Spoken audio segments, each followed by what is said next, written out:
ညာမရှိရင်ကိုယ့်ငါပစ္စည်းထုတ်ရောင်းတာကချမ်းသာတာမဟုတ်ဘူးအဲ့တော့ကတော့ကျွန်တော်တို့ကဥဒယကဘောဓာတောင်လည်းသိတယ်ဘောဓာမရသက်80ပါ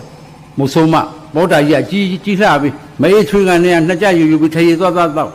မေးကနေတိုင်းဆူတယ်ဘောဓာရဲ့ငါသားမင်းဖေသေးကလေးအမေဟိုကြီးအုံမနဲ့အမေကိုယ်တိုင်ရှာစားနေရပါလားငါလှုပ်ကြွေးပါအောင်သားရဲ့အမေပင်မလှပါပြီအမြတ်သမင်းကလူလား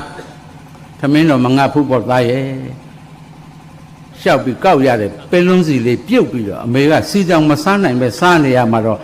အသက်ရှင်တာဘာအဓိပ္ပာယ်ရှိသေးတော့နေတိုင်းစုသားလို့တဲ့လူပါလေနေတိုင်းမေးအေးချက်တကြရှိတကြငါမှုရှိငါမှုထရေသွားတော့ခမရလည်းနာညွှရတာဗျာဘွားတော့မဟုတ်သေးပါဘူးနေတိုင်းစုပါများတော့တနေ့တော့ပစိုးတူတော်ဝက်ပေါ်တာပစိုးအဟောင်းတစ်ထည်ခြုံပြီးထွက်သွားနိုင်ဝက်လောက်ကြတော့ပြန်လာပစိုးတွေကအမွှေးနှုတ်ထားတဲ့ကြက်မေးပြစ်ပြီးရော့ကဲချက်ခမရပြစ်တော့နဲ့နေတိုင်းပြောနေချက်အဲ့တော့မေးရဟုတ်သားပဲငါသားလေး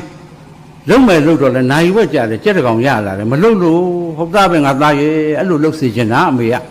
ကိုင်းပါခမရစကားမများနဲ့ချက်မေးရခုတ်ထစ်ချက်ပေါ့မစားရတာလဲကြားပြီလို့စီဘူးလေးလုံးချက်သားမီး2ယောက်အိုးတောင်ချက်ရ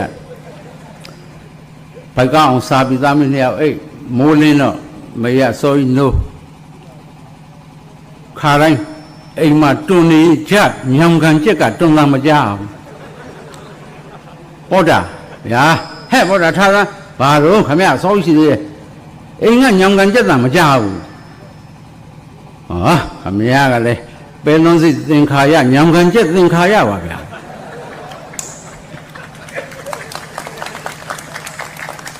နေအိမ်ကကြက်မို့လားခမရသိတယ်ပြီးရောဗျာ